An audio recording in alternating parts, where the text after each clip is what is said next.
Panginoon, maraming salamat po niyo, Lord, sa umating ko, Panginoon. Salamat po yan sa buhay at kalakasan, Panginoon. Salamat sa araw, Panginoon, na yung pong nilikha, Panginoon, na grace, Panginoon. Pagpasalamat, Lord, dahil meron kami buhay, Panginoon. Narito kami, Lord, na magpupuli sa inyo, sumamba sa ilang ng pangalan, Panginoon. And God, dalahin namin, Lord, na patuloy po kayong sa lugar nito, sa mga bawat sa ang iyong banal na Espiritu, Lord, at siyang mauna sa amin, Panginoon. God, thank you, Lord, sa amin, Diyos. Sa amin, Diyos, na nagbigay naman yung buhay, Panginoon, na umus naman yung tulo, Panginoon. Tinanggap lahat ng pasati ko, Lord, para hindi ka sa misaya ng mga kanasa.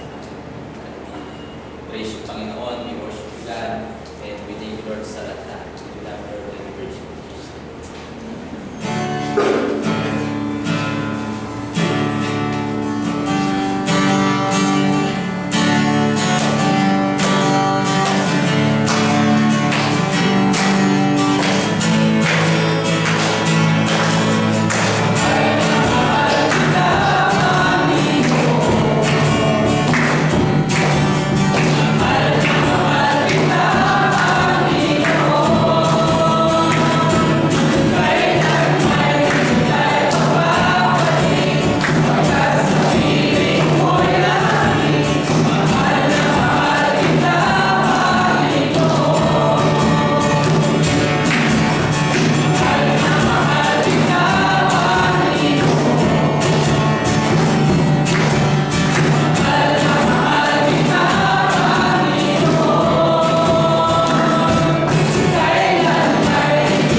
show each other some love. Say hi, good morning, and welcome to the church.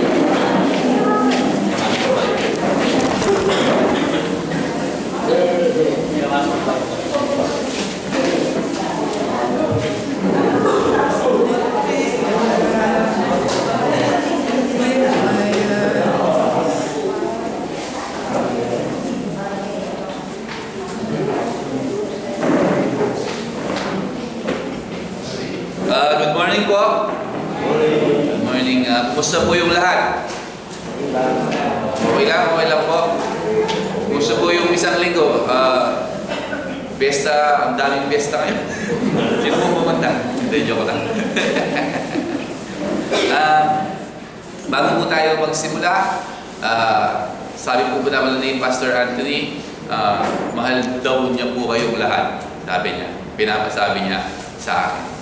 Sabi niya, make sure na sabihin ko daw yun sa inyo. So, may katunayan, may video tayo sinabi. So, and then, some few announcement, the same announcement na meron tayo.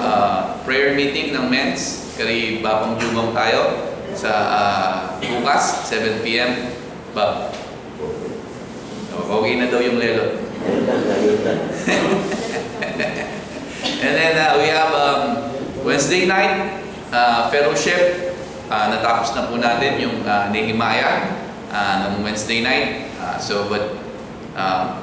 Pagpipray pa natin what book next na pwede nating pag-aralan every once a month dun sa fellowship natin in Wednesday night. And then ladies prayer meeting, group chat na lang po yung inyong location kung saan po kayo magpe-prayer meeting. And then we have Sunday service. And then wala yung yun na So again, salamat for coming here. May God bless us ngayong umagang ito. And as you see, later we will have ano tawag kasi dito? Communion.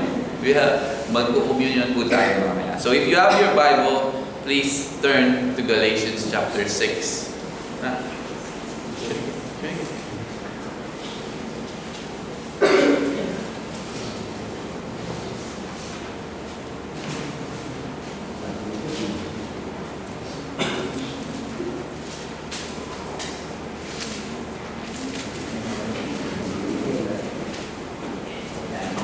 Galatians chapter 6, verse 11 to 18 po tayo. So, it's amazing na natapos natin yung Nehemiah last Wednesday. Ito rin po yung matatapos na rin yung Galatians ngayon, umagang ito. So, Galatians chapter 6, verse 11 to 18 po tayo. Boasting in the cross and living as a new creation. So, ipagmalaki natin yung cross, yung ginawa ng ating Panginoong Jesus at tayo ay mamuhay bilang binago na ng ating Panginoon. Yun yung ating title ngayong umagang ito. So, let's pray. Lord, salamat po Panginoon sa umagang ito na ibinigay niyo sa amin, Lord, na nagkasama-sama kami ngayon umagang ito, Panginoon, para mapakinig ng iyong salita, para ma-bless, Panginoon, at ma-encourage na iyong salita.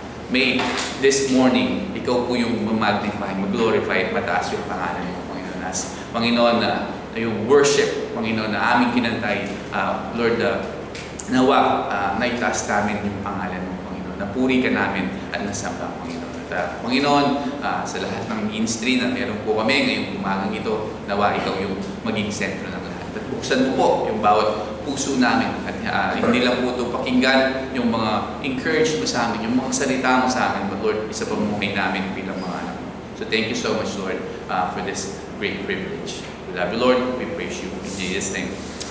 Amen. So Paul dito, ngayong umagang ito, na isasara na niya, o tatapusin na niya yung letter niya sa mga Galatians. So dito, kung titignan natin at babasahin natin yung huling sinulat ni Paul dito, sinulat niya ito personally. Diba? In-emphasize niya yung kanyang main message o yung gusto niyang sabihin sa mga Galatians at sa atin ngayong umagang ito, na sinasabi niya sa mga Galatians sa atin ngayong umagang ito that we are saved by grace. Diba? Yun yung pinopoint ni Paul in Galatians. Hindi sa mga religious na mga gawa o man-made tradition o man-made rules. But Paul is saying that tayo ay naligtas by the grace of God. At dito, sinabi niya rin na si Paul, diba, na hindi niya pinagmamalaki yung kanyang mga ginawa. Diba? Yung kanyang mga ginawa sa kanyang panlabas. Diba? Yung lahat ng anong meron siya ay hindi niya pinagmamalaki. Hindi katulad ng mga iba, ng mga tinatawag na Judaizers. Yung mga religious practice nila na pinagmamalaki nila ang kanilang mga ginagawa. But Paul, sinasabi niya rito na siya ay pinagmamalaki niya ang ating Panginoon. Yung cross, yung ginawa ng Panginoong Jesus doon sa cross. Yung kanyang mga salita dito, challenge us ngayong umagang ito na i-examine natin kung saan ba yung ating confidence. And anong ibig sabihin to be truly transformed by Jesus. So, ngayong umagang ito, pag-aaralan natin yung tatlong bagay. Una, faith must be personal at totoo. Pangalawa, boasting o pagmamalaki in the cross at hindi sa ating mga sarili. Pangatlo, a new creation is what truly matters. Yung binago na tayo ng Panginoon, yun yung mahalaga. Yun yung pangatlo. So, let's read verse 11 to 18 ngayong umagang ito. Sabi ni Pablo, tignan ninyo kung gaano kalaki ang mga titik na isinulat ko sa inyo sa pamamagitan ng sarili kong kamay. Ang mga pumipilit sa inyo na kayo'y maging nasa pagtutuli ay sila na ang ibig lamang ay maging maganda sa panlabas na anyo. Ipinipilit nila ito upang huwag silang usigin ng mga tao dahil sa krus ni Kristo. Verse 13, ito ay sapagkat kahit na ang mga lalaking iyon ay nasa pagtutuli, sila ay hindi tumutupad sa kautusan. Subalit upang may ipagpamapuri sila sa inyong katawan, ibig nila na kayo ay maging nasa pagtutuli. Sa ganung akin, huwag nawang mangyari na ako ay magmapuri, maliban lamang patungkol sa krus ng ating Panginoong Jesucristo. Na sa pamamagitan niya na ang sanglibutan ay napako sa krus sa akin at ako ay napako sa krus sa sanlibutan. Ito ay sapagkat walang halaga kay Kristo ang pagiging nasa pagtutuli at ang hindi pagiging nasa pagtutuli, kundi ang pagiging bagong nilalang lamang. Verse 16, kapayapaan at kahabagan ng sumakanilang lahat na lumalakad ayon sa tuntuning ito, maging sa Israel ng Diyos. Verse 17, mula ngayon ay huwag na akong bagabagin ng sinuman, sapagkat taglay ko sa aking katawan ang mga marka ng Panginoong Jesus. Verse 18, mga kapatid ko, ang biyaya ng ating Panginoong Jesucristo ay sumainyong espiritu. Sumainyong espiritu siya nawa, sabi niya. So basahin ko lang in New King James.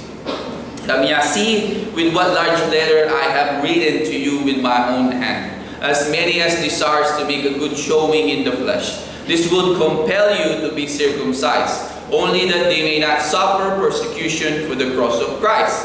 For not even those who are circumcised keep the law, but they desire to have you circumcised, that they may boast in your flesh. 14, but God forbid that I should boast except in the cross of our Lord Jesus Christ, by whom the world has been crucified to me, and I to the world. For in Christ Jesus neither circumcision nor uncircumcision avails anything, but the new creation. And as many as walk according to these rules, peace and mercy be upon them, upon the Israel of God. From now on, let no one trouble me, for I bear in my body the marks of the Lord Jesus. Brethren, the grace of our Lord Jesus Christ be with you, your spirit. Amen. So, dito, unang pag-aaralan natin is yung pananampalataya ay kailangan itong personal.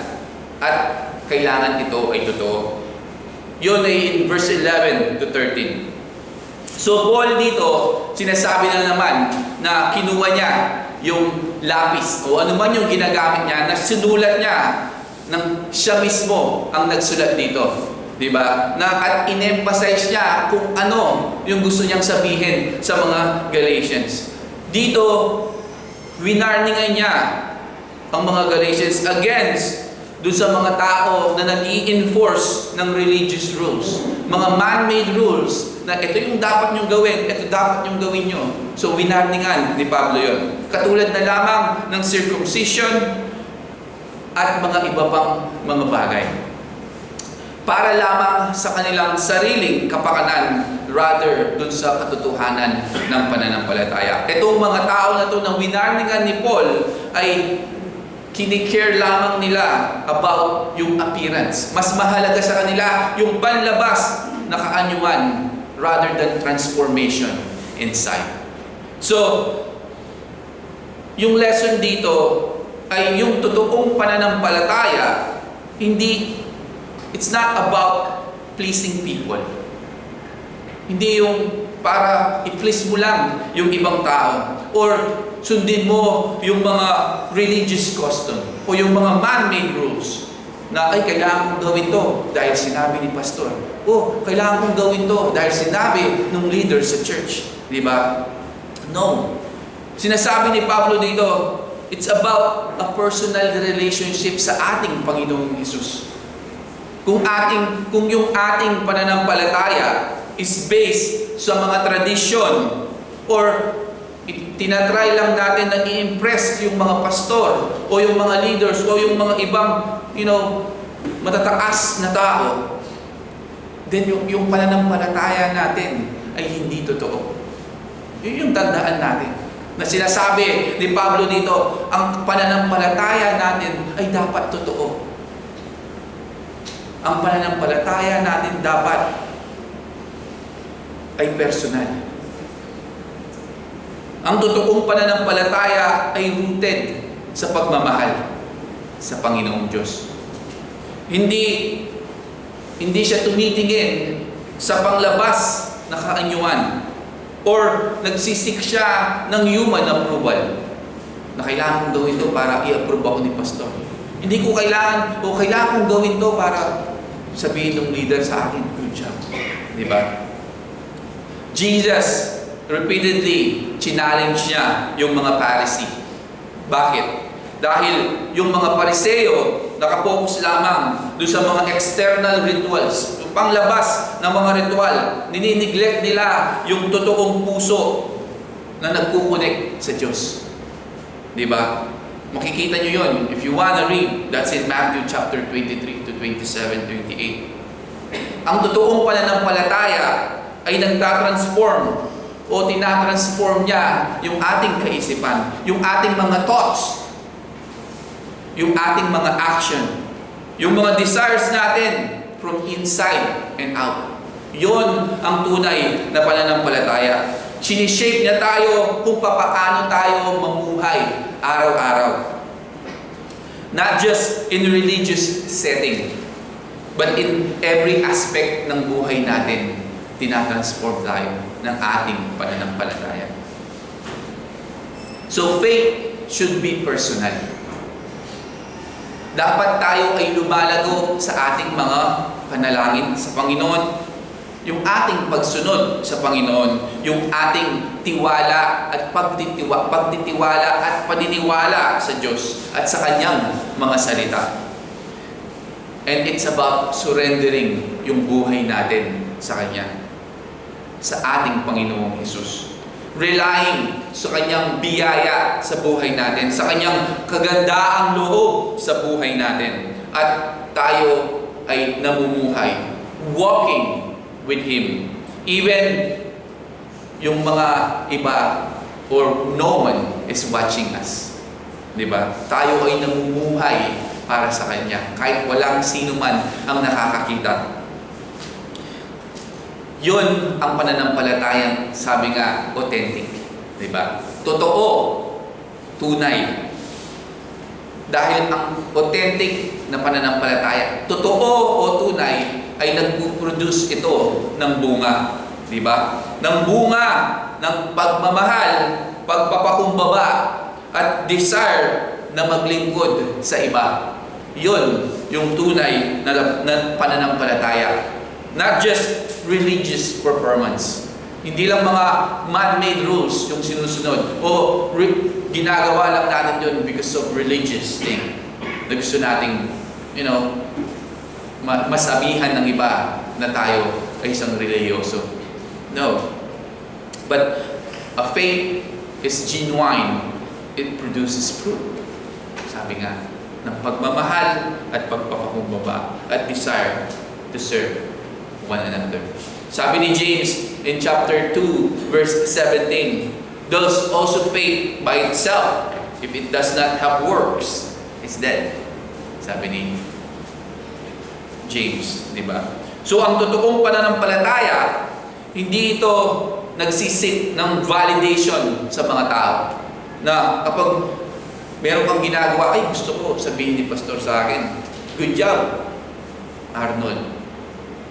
Galing-galing mo." Di ba?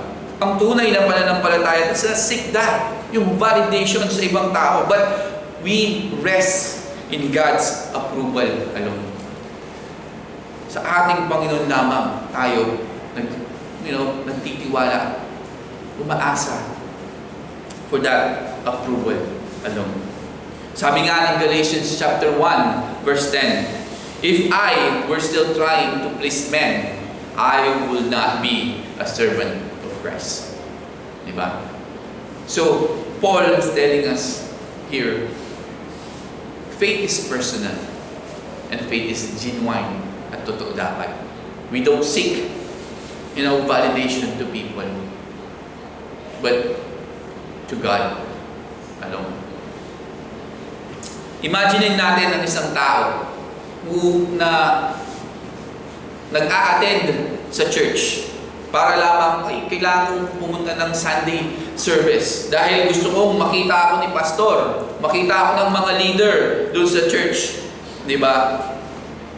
Na hindi niya man inaalala yung kung ano ba yung ituturo sa church, but inaalala niya yung gusto ko nasa Sunday ako, yung attendance ko para lagi ako nakikita ni pastor, di ba? O ng mga leader sa church. Yung pananampalataya na yun is just for show, di ba? Ang pagkakaiba ng isang tunay na Kristiyano ay sinusunod niya ang ating Panginoon daily, even when no one is watching. Na sumusunod siya sa ating Panginoon kahit wala mang nakakakita sa Kanya. Kahit wala siya sa church, he continued living for Jesus. That's what Paul is saying us this morning. Sabi ni John Piper, God is most glorified in us when we are most satisfied in Him. John Piper. Sabi niya, itong quote ni John Piper, nauulitin ko, sabi niya, God is most glorified in us when we are most satisfied in Him. In-emphasize niya dito yung tunay na worship at yung tunay na devotion sa ating Diyos. To God, not just from duty, but doon sa tunay na tayo ay nagdi-delight sa ating Panginoong Jesus. Kapag tayo ay nasumpungan natin, nakita natin yung tunay na kagalakan, yung fulfillment, yung satisfaction sa buhay natin sa ating Panginoon. Above money, sa success, sa relationship, or sa mga kamunduhang pleasure dito sa mundong ito, then tayo as a Christian, reflect His work and glory ng ating Panginoong Jesus. Ibig sabihin, that glorifying God, hindi lang ito about obeying yung mga rules or performing yung mga religious na ginagawa natin. But it's about loving o pagmamahal o o mahalin natin deeply and finding ultimate contentment sa presensya ng Diyos sa buhay natin. The more na tinetreasure natin ang Diyos above all else sa mundong ito, the more yung ating buhay display yung kadakilaan ng Diyos sa mundong ito. Yun yung tandaan natin. The more we treasure God sa lahat ng mga bagay sa mundong ito, the more na dinidisplay natin yung kadakilaan ng Diyos sa buhay natin. That's what Paul is saying us and to the Galatians ngayong umaga nito. And then, sa verse 14, sabi niya, "Saganang aking huwag nawang mangyari na ako'y magpapuri, maliban lamang patungkol sa krus ng ating Panginoong Jesucristo, na sa pamamagitan niya ang sanlibutan ay napako sa krus sa akin at ako ay napako sa krus sa sanlibutan." So Paul dito refuses na magmayabang about dun sa kanyang sariling mga achievements sa buhay.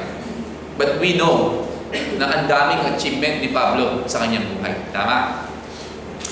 At alam natin yung religious background ni Pablo. Diba? But instead, he refuses na ipagmayabang yung mga bagay na yun. Instead, pinagmayabang niya lamang yung ginawa ng ating Panginoon doon sa cross. Diba? So, yung mundong ito values no longer control kay Pablo. Dahil yung buhay niya ay nakasentro sa ating Panginoong Yesus. So ano yung lesson sa atin? Maraming tao na pinagmamayabang nila about yung mga accomplishment nila dito sa buhay na to. Yung kanilang yaman, yung kanilang status sa buhay. But bilang mga Kristiyano, yung ating pinakadakilang treasure or our greatest treasure is Christ. Everything else, tandaan natin, is temporary. Only Jesus bring the true worth sa buhay na to. Everything else is temporary. Hindi ko naman sinasabing mali yung mga accomplishment o yung mga yaman o yung status. But mali if we boast of them. O instead of pinagyayabang natin yung ginawa ng ating Panginoon sa buhay natin, pinagyayabang natin kung ano yung nagawa natin sa mundo nito. Diba? But tandaan natin, whatever, ano man yung meron tayo sa mundong ito, it's because of Jesus Christ. And because of the blessing that He gave it, na binigay niya sa atin. Because of Him, because of His grace. So, that's what Paul is boasting. Because of the cross of Christ. Hindi yung mga achievement niya, hindi yung mga nagawa niya. Diba? It's the same thing sa atin. We must remember, yung lahat ng accomplishment natin dito, lahat ng yaman natin dito ay galing sa Panginoon. We must boast on the cross, not doon sa mga ating mga nagawa. So, merong isang businessman na aking nabasa sa isang kwento na prided sa kanyang sarili, sa kanyang mga success at kanyang mga yaman. But isang araw nawala lahat sa kanya. At natagpuan niya ang ating Panginoong Jesus. Noon, he prided. Pinagyayabang niya yung kanyang wealth at success. But when he find Jesus Christ sa buhay niya, instead of boasting about yung kanyang mga pera, now he shares how Jesus saved him and transformed him sa buhay niya. Ganun din dapat tayo. Diba? Na we need to share how Jesus saves us, how Jesus transforms us, how Jesus blesses us, how Jesus, taking care of us every day. Sabi nga ni Billy Graham, "When I look at the cross, what I see is my sin, but also the overwhelming love of God." Dito, yung sinabi ni Billy Graham dito ay napakaganda. Na captures yung kapangyarihan ng ating Panginoon, yung reality ng cross. Yung bigat ng ating kasalanan at yung lalim ng pagmamahal ng Diyos sa buhay natin. Seeing our sin, sabi ni Billy Graham, yung cross nagre-remind sa atin that Jesus, kailangan niyang mamatay dahil sa ating mga kasalanan. Dahil sa ating rebellion, sa ating pride, at sa mga maling gawain natin that made yung sacrifice necessary ng ating Panginoong Jesus. Sabi nga in Romans chapter 3 verse 23, "For all have sinned and fall short of the glory of God." And then sinabi ni Billy Graham, seeing God's love. So despite ng ating mga kasalanan, God willingly binigay niya yung kanyang anak na bugtong kaisa-isang anak niya para kunin yung punishment sa atin. Dalhin dun sa cross. And that cross is the greatest act of love that Jesus did.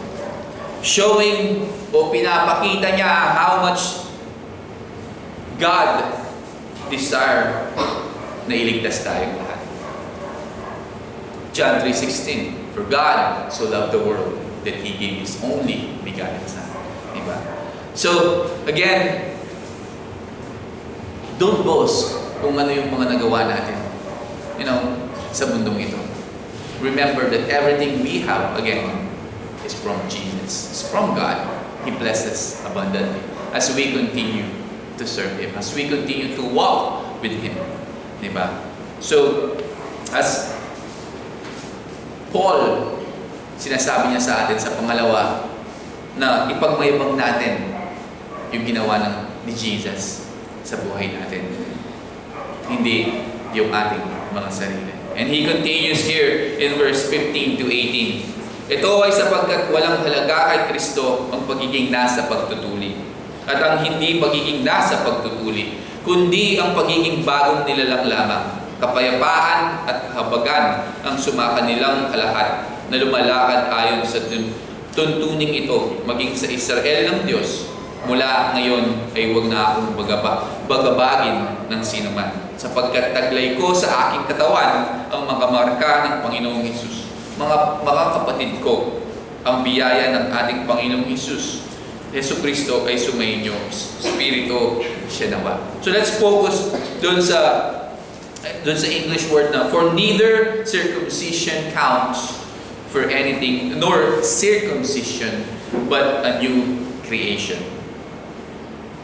Yung pangatlo nating topic is, a new creation is what truly matters. So Paul dito na maliwanag na sinabi niya, yung mga religious rituals, yung mga external practices, hindi ito nagdi-define sa mga Kristiyano. What truly matters o ano yung talagang importante is being transformed by Christ into a new creation. Na binabago tayo ng ating Panginoon inside and out into a new creation. Sinabi niya rin dito na He bears the marks of Christ. Referring dun sa mga suffering ni Pablo na in-endure niya dahil sa pagtitiwala niya at paniniwala niya sa ating Panginoon. Ibig sabihin that being a follower, si Paul, of Jesus Christ, hindi ito about physical signs katulad ng circumcision or religious appearance.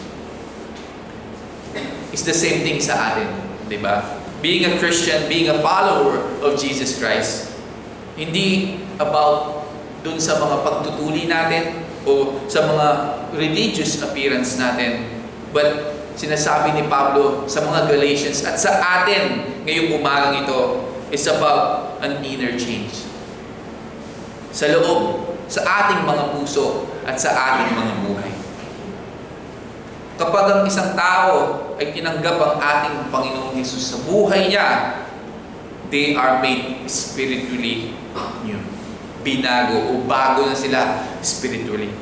Yung values nila, yung desires nila, yung purpose nila begin to reflect God's will sa buhay nila. It's the same thing sa atin dapat.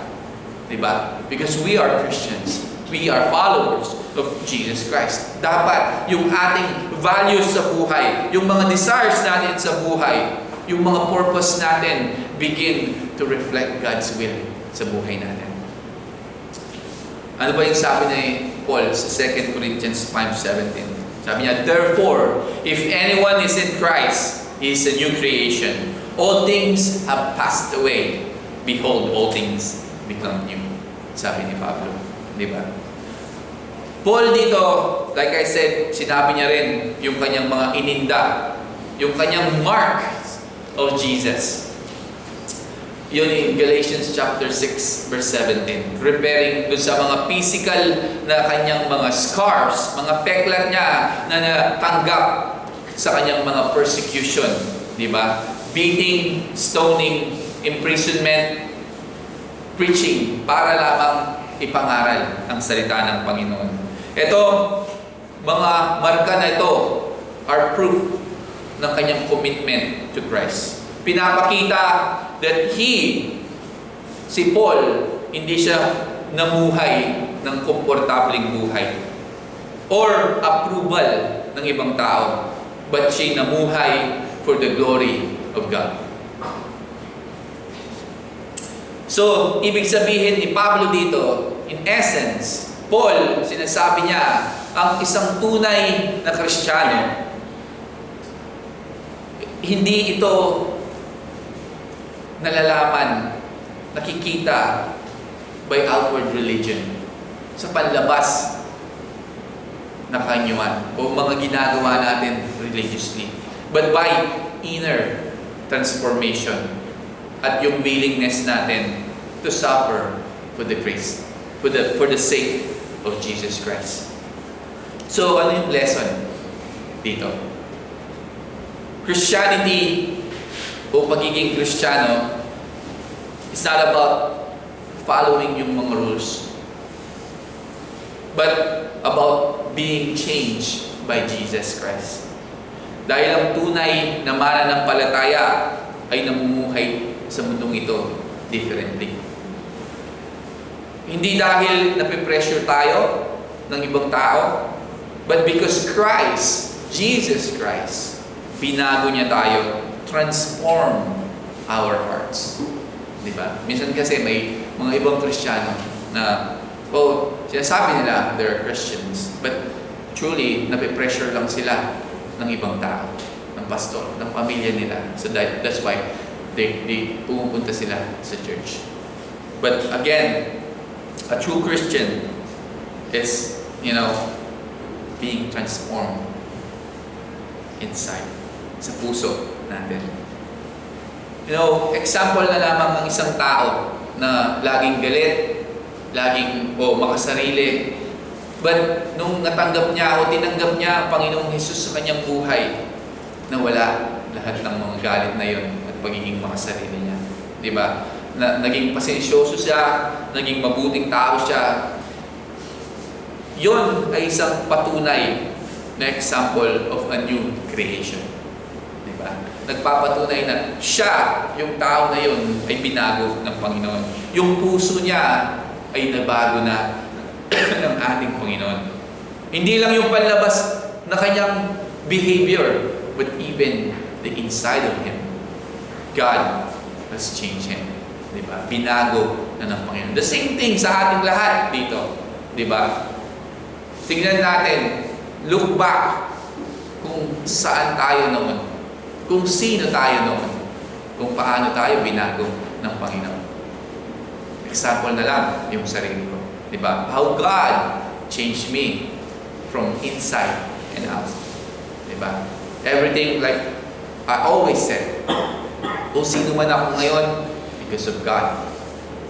Because He is the one who finds me and changed me. And it's the same thing sa inyo. Diba? God finds you, change you. And yung pinakamahalaga doon is you let Him change you. Because if you don't let Him change you, then there's a problem. Diba? Because God, hindi niya tayo ginawang robot. He give you a choice, two choice sa buhay. Either you refuse to be changed or you want Him to take over to your life. Diba? So, that's what Paul is saying is that a new creation, yun yung pinaka-importante. So, let God change us. Let Him dwell sa buhay natin, sa puso natin. Sabi nga dito ni Corey ten Boom, guys, si Corey ten Boom, sabi niya, we are all faced with a series of great opportunities, brilliantly disguised as impossible situation sa buhay natin. So, sinasabi niya dito, Corey ten Boom, sinasabi niya dito yung idea that na seems like challenge or obstacles na minsan often ito ay isang opportunity sa atin para tayo ay lumago sa ating pananampalataya. And God works sa buhay natin. Maraming beses at panahon at oras sa buhay natin na nakikita natin yung mga kahirapan sa buhay natin, mga pagsubok, mga sitwasyon sa buhay natin na sila ay parang mga roadblock o mga harang sa buhay natin. But alam niyo, God sees them bilang mga pinto ito to something greater sa buhay natin. Minsan, kung titignan natin, it looks impossible to us. You know, it's actually an opportunity sa ating Diyos para ipakita niya kung paano kadakila siya sa buhay natin. At kailangan natin siyang pagkatiwalaan more deeply sa buhay natin.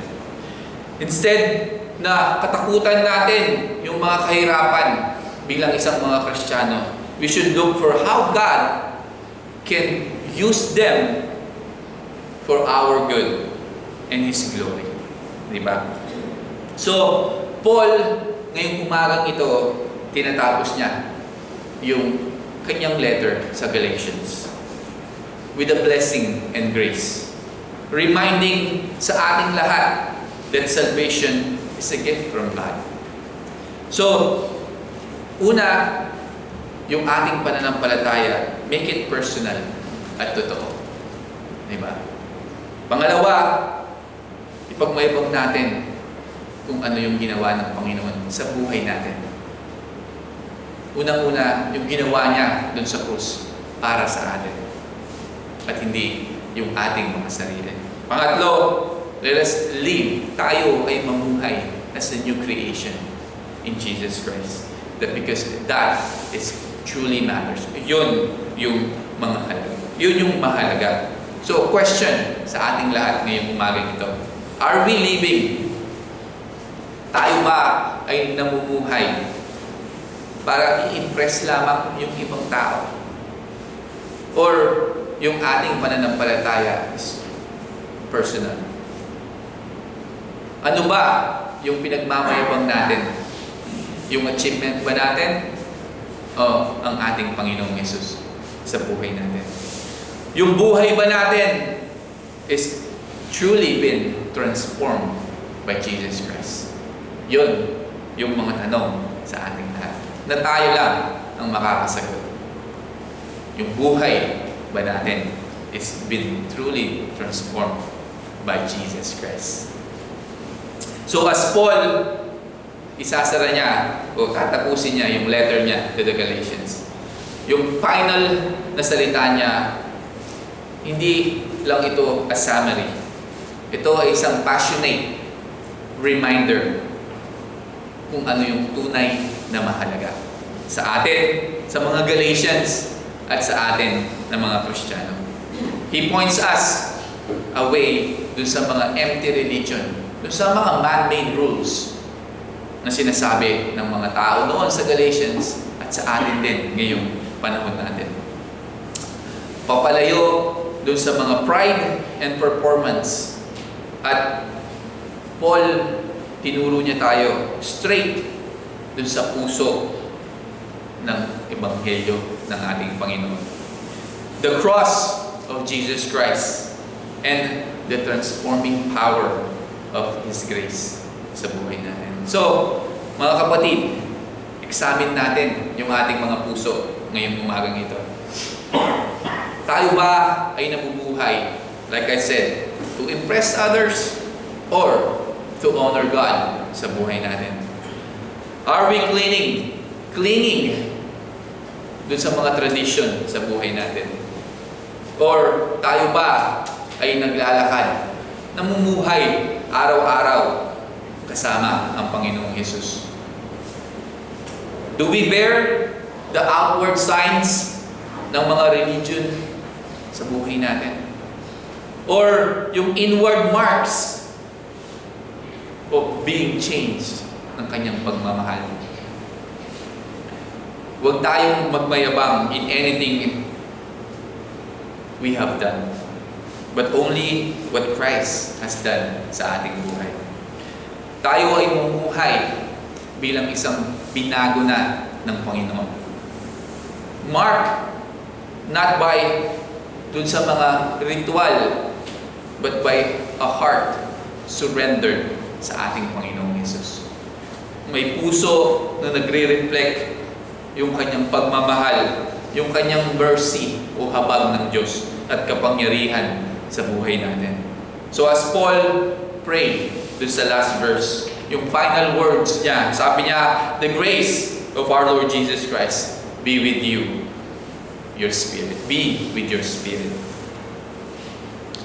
So, may the same grace carry us. Tayong lahat. Change us o baguhin niya tayo and keep us until makita natin ang ating Panginoong Hesus face to face. So, let's have communion. Let's partake communion ngayong umagang ito. So, as we partake communion, tayo ay iniimbitahan ng Panginoon to pause, to slow down sa buhay na to, sa pace ng buhay na to, at mag-reflect tayo doon sa dakilang ginawa ng Diyos, yung pagmamahal niya sa mundong ito as ever known. Tandaan natin yung communion, hindi ito isang ritual lang. Ito ay isang moment na binabalikan natin. Remembrance. Yung ginawa ng ating Panginoong Hesus sa buhay natin. Kapag nagko-communion tayo, hindi tayo pumupunta sa Diyos bilang isang perpektong tao. We come to Jesus Christ, forgiven bilang isang tao. We come o pupunta tayo sa Kanya to confess, magpasalamat at mag-worship sa Kanya. And i-recommit natin yung ating puso sa ating Panginoon. Kung na-distract man tayo, nawala man tayo sa Kanyang daan, this is the time that we recommit yung puso natin sa Kanya na magpasalamat o i-confess man ano yun mga nagawa nating kasalanan. So, take this moment na i-search natin yung puso natin. Kung meron bang mga kasalanan na ating nagawa, bigay natin sa Panginoon ngayong umagang ito. Kung meron bang mga burden sa buhay natin ngayon, ilatag natin sa Kanyang paanan. Let this be more than just a bread and juice. Let it be a sacred reminder doon sa pagmamahal na yun na nagligtas sa atin. And the Savior who still walks with us ngayong umagang ito. Every day sa buhay natin. So take a moment. And then if you're ready, just come up here at kumuha po kayo ng communion. So take a moment and recommit ourselves to the Lord and pray.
As we eat and drink together ngayong umagang ito, tandaan natin yung cross.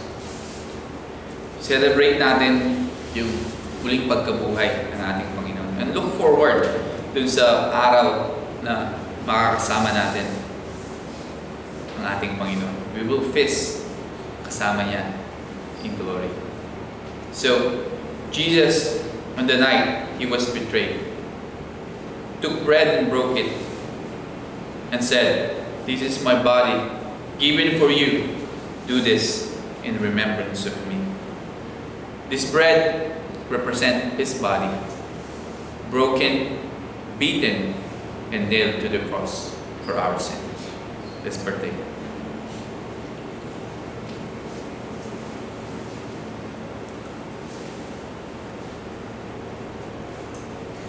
He then took the cup and said, "This cup is the new covenant in my blood.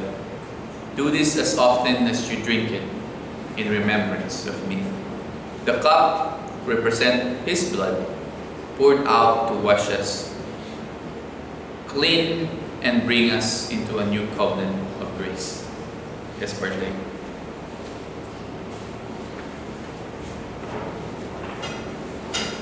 Let's pray. Panginoon, salamat po, Panginoon, for your sacrifice. Salamat po, Panginoon, for the cross, Lord, na binigay mo, Panginoon, yung buhay mo para sa amin. That you died on that cross for our sins. And, Panginoon, we are grateful sa lahat ng mga ginawa mo, Panginoon, for us. Na kinuha mo lahat, Panginoon, yung punishment para sa amin, Panginoon. At para lang iligtas po kami. Maraming salamat po, Panginoon. And we pray that you continue, Lord, na kami gabayan mo at Panginoon, kami ay protektahan mo. Lord, patawarin mo kami sa lahat ng mga aming mga kasalanan, Panginoon. Patawarin mo yung puso namin, Panginoon. Alisin mo yung mga hindi dapat sa buhay namin, Panginoon. Na patuloy po kaming mamuhay para sa iyo, Panginoon. Lord, kung kami man po ay nawawala sa iyong landas, Panginoon, we pray and ask that, Panginoon, ituwid niyo po kami, ibalik niyo po kami, Panginoon. Lord, without you, we are nothing. So Lord, again, we pray and ask na ikaw yung maging kalakasan namin sa mundong ito, Panginoon. Na again, kung wala ka, Panginoon, hindi namin kakayanin na, Lord, sa mundong ito. We will fall sa mga lahat ng kasalanan, mga temptation na meron sa mundong ito kung wala ka sa buhay namin, Panginoon. So Lord, I pray na maging matatag po kami sa aming mga pananampalataya, Panginoon. At Lord, mamuhay kami para sa iyo, Panginoon. So Lord, salamat po for this wonderful morning, Panginoon. As we remember your death on the cross, Lord, we thank you for this privilege that we have to serve you, to listen to your word, and to be encouraged by your word, God. May you bless us, Lord, lahat kami na nandito mga anak mo, Panginoon. Nawa, gabayin po kami at ikaw lagi yung maging ilaw namin sa madilim na mundo ito. Let our light shine before this world, Panginoon, even dito sa saging, Panginoon. So thank you so much. We love you, we praise you, and we commit all these things, Lord. In Jesus' name we pray. Amen. So read your Bible, say your prayers, and love one another. Love you all, guys. And stand and worship the Lord.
pagtihan niyo ang aming Diyos. So Lord, nagtalain namin na patuloy niyo mong ingatan at gumera ng bawat sa atin. Sa talain namin sa tayong pangalan ng aming Panginoon Jesus.